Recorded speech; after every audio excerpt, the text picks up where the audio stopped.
के अंदर ऐसा प्रेसिडेंट सेट कर देगा, फिर तो ये क्या करेंगे, ममता बनर्जी को कल गिरफ्तार कर लेंगे और कहेंगे इस्तीफा दे दो, उसको, उसकी सरकार गिर गई। स्टालिन साहब को गिरफ्तार कर लेंगे, कहेंगे इस्तीफा दे दो। पिनराई विजयन साहब को गिरफ्तार कर लेंगे। जहां बीजेपी चुनाव हारेगी वहां के मुख्यमंत्री को गिरफ्तार कर लो, वो इस्तीफा दे देगा, सरकार गिरा देंगे। जी महोदय, मैं प्रस्ताव करता हूं कि संघ राज्य क्षेत्र शासन अधिनियम 1963 का संशोधन करने वाले विधेयक को पुनर्स्थापित करने की मंजूरी दी जाए।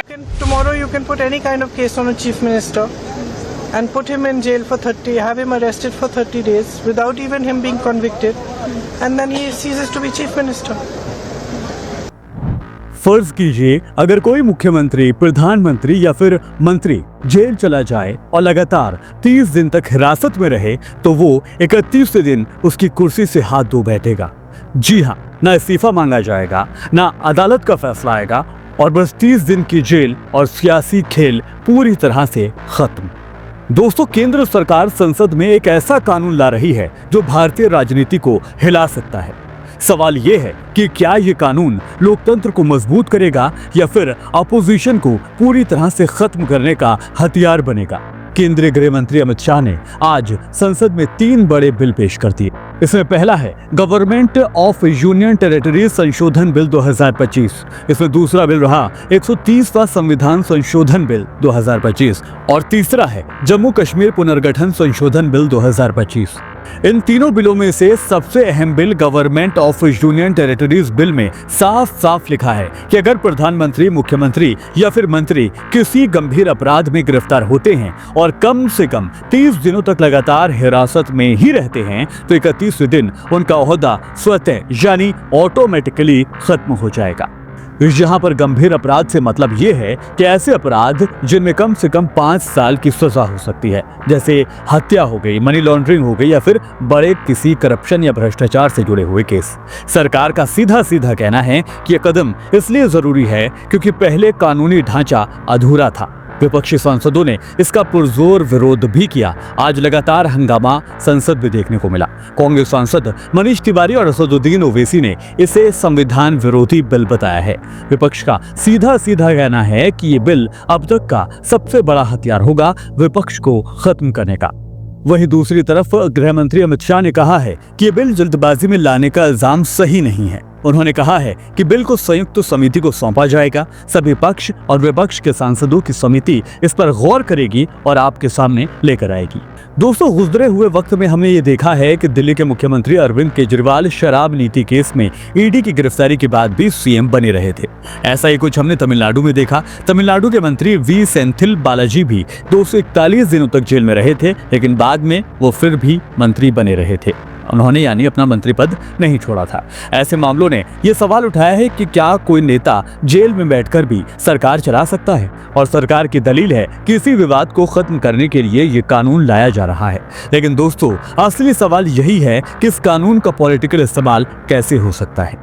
आज के दौर में हम सभी इस बात को जानते हैं कि भारत में गिरफ्तारी और हिरासत खासकर ईडी, सीबीआई, एनआईए जैसी एजेंसियों के जरिए कई बार विवादों में रह चुकी है। ऐसे में अगर किसी विपक्षी नेता को चुनाव से पहले गिरफ्तार कर लिया जाए और उसकी 30 दिन की हिरासत को सुनिश्चित कर दिया जाए, तो वो नेता अपने पद से अपने आप ही हट जाएगा, यानी बिना दोष साबित हुए भी सिर्फ हिरासत की बुनियाद पर किसी भी कुर्सी को खाली कराया जा सकता है। और इसीलिए ये विपक्ष को कमजोर करने का सबसे बड़ा हथियार बन सकता है। अभी तक हिंदुस्तान में कानून ये है कि अगर कोई भी सांसद या फिर विधायक 2 साल या फिर उससे ज्यादा की सजा पाए, तभी वो फौरन अयोग्य होता है।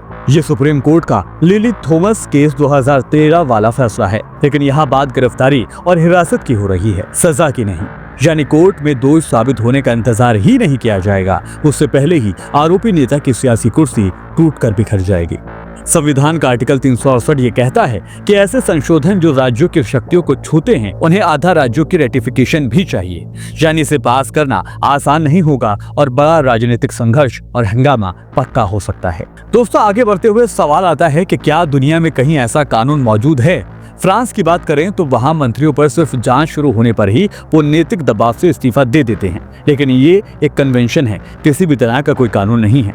बात अगर इजराइल की करें तो यहाँ भी प्रधानमंत्री या फिर मंत्री तभी हटाए जाते हैं जब अदालत उन्हें दोषी ठहरा देती है या दोषी मान लेती है और अपराध मोरल टर्पिट्यूड यानी नैतिक पतन वाला हो, तभी उनको हटाया जाता है। ब्रिटेन और बाकी यूरोपीय देशों में भी मिनिस्ट्रियल कोड है जहां नेता चार्ज लगते ही इस्तीफा दे देते हैं, लेकिन ऑटोमेटिक रिमूवल कानून यहाँ भी नहीं है। यानी हिंदुस्तान का प्रस्तावित कानून दुनिया के बड़े लोकतंत्रों से काफी ज्यादा सख्त है।